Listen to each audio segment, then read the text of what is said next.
Jurgen, after the weekend, VAR has again been a big talking point. I just wonder whether it's Champions League or Premier League, is or was football better with or without VAR? I think we all expected a proper improvement from VAR. That's how it is, and I still think that's possible. And we all expected as well that that there will be a couple of problems in the beginning. I was not in Germany when they started VAR, but I'm still pretty close and realized in the first year it was difficult as well there, getting better and better and better. But I do some things different to England as well. That's how it is. It's not better or worse. It's just different.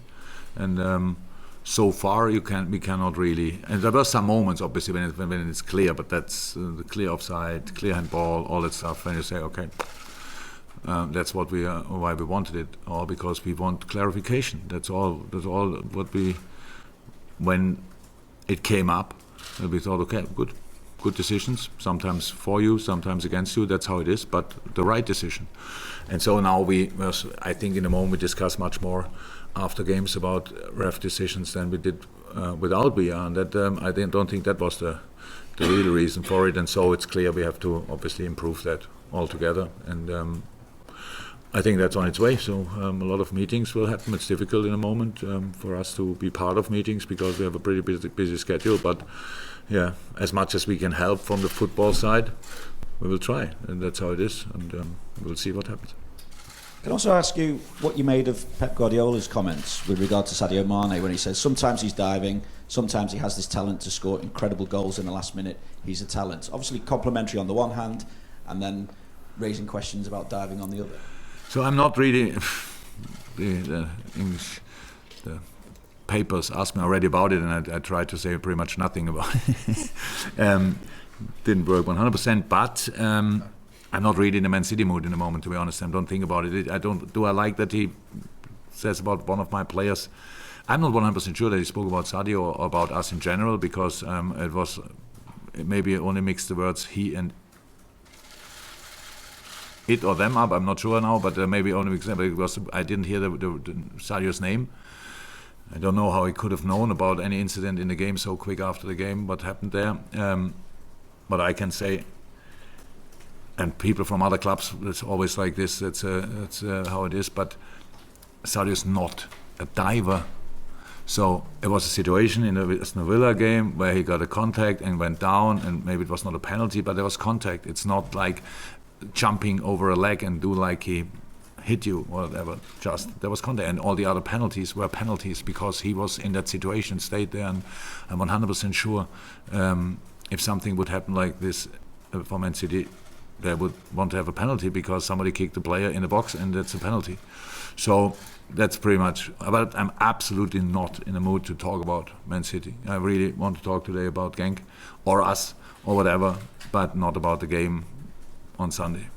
Talking about you, more goals in the last 15 minutes than any other team in the Premier League. Why is that, and what confidence does it give you? not just in the title race in the Premier League, but I'm also thinking when it comes to a competition like this as well. The fact that you are so potent in those last 15 minutes again. Different reasons, obviously. You can say because we have to, because of the result in the game, stuff like this. We have to chase the game too often if you want. But on the other side, we are there to squeeze everything out of the 95 minutes we can.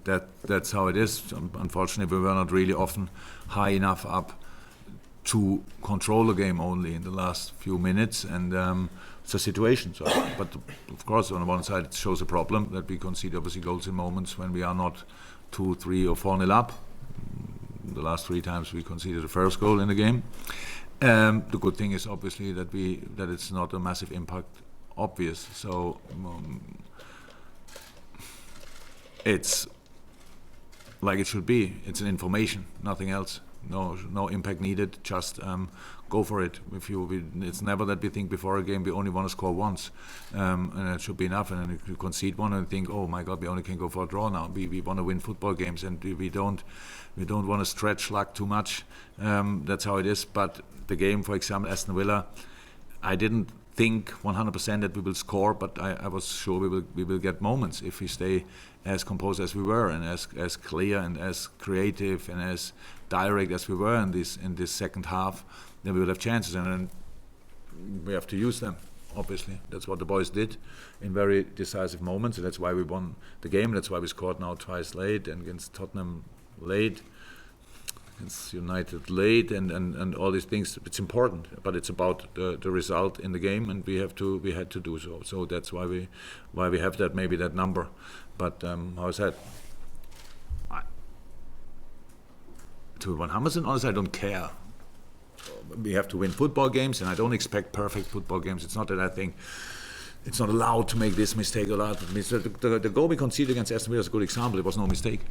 It was no mistake. It was we defend set pieces really well usually, and defended that set piece really well. But we have to accept that Aston Villa did better than we did in that situation. So smart block on Virgil, which is usually not enough, and very good timing of the runs, which helps a lot around set pieces, and they did it really well. So they deserve that goal. That's how it is. It was not a mistake. So, but you can concede goals like this in football.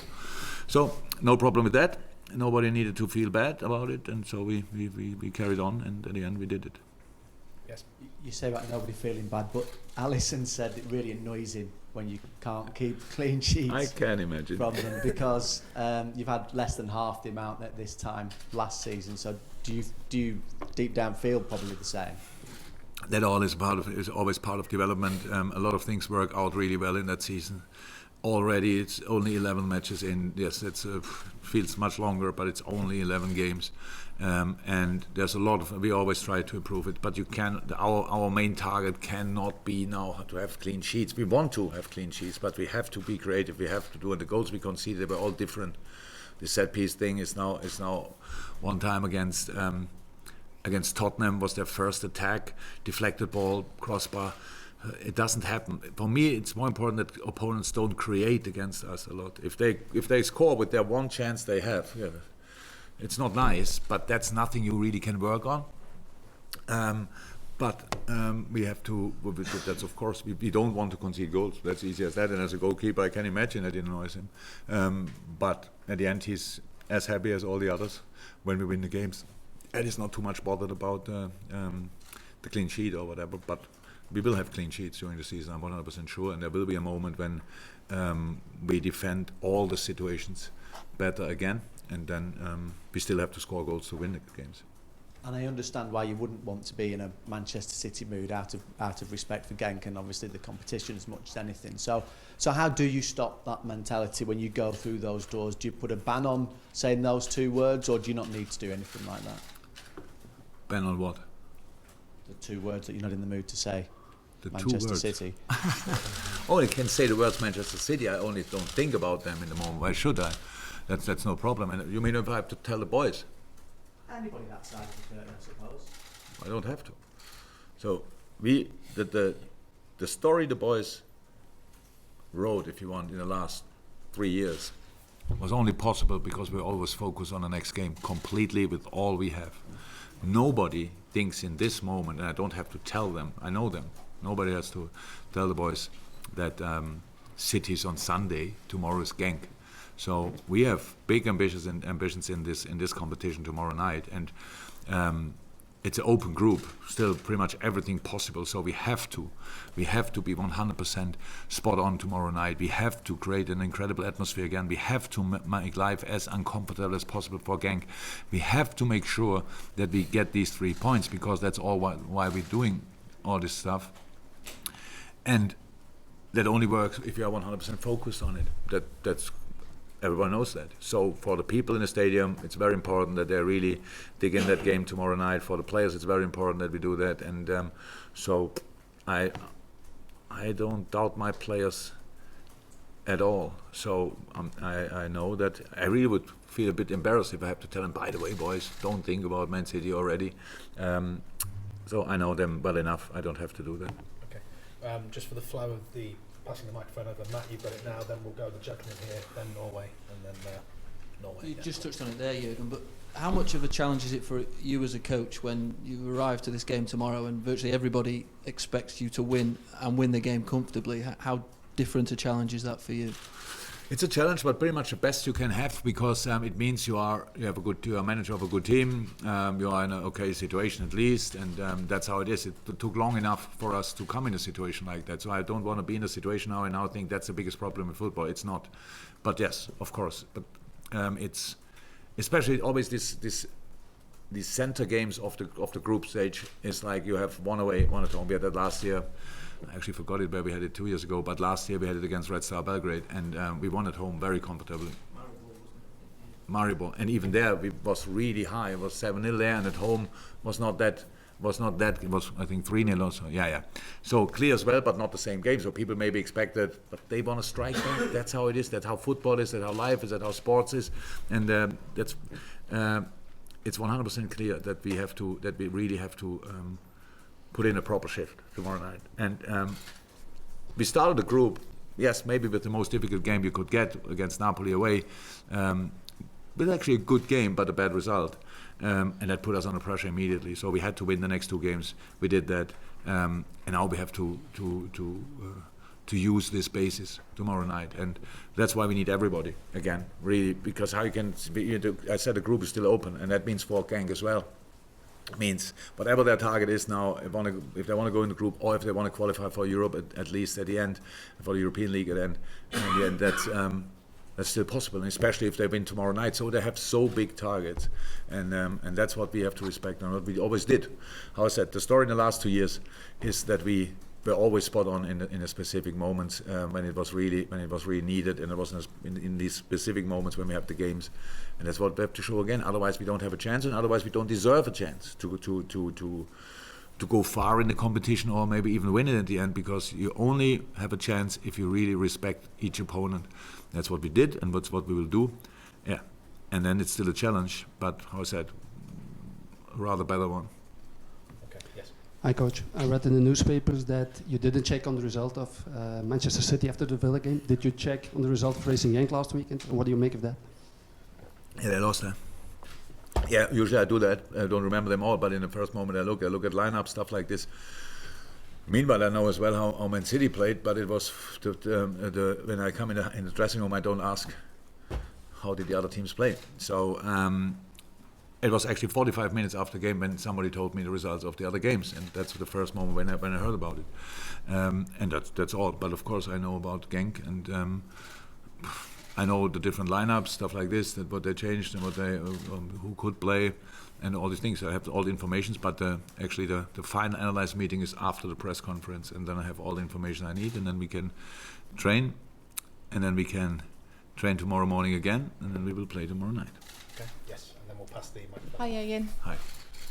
After the Aston Villa match this weekend, James Milner put up a picture on Instagram where this caption was health warning. If you suffer from anxiety or heart problems, it's not advisable to support LFC. What do you make of that? And those comebacks, is that something you train on or practice on during trainings? Oh, I would love to say we do that all weekend, but we don't have too much time to train it. We trained it in the games before, if you want. Yeah, you are right. All my family, friends, all of them who are close with us tell me the same. It's really they try to enjoy our games, but it's more nervy and exciting, like it should be in their opinion. And but to be honest, it was not that intense.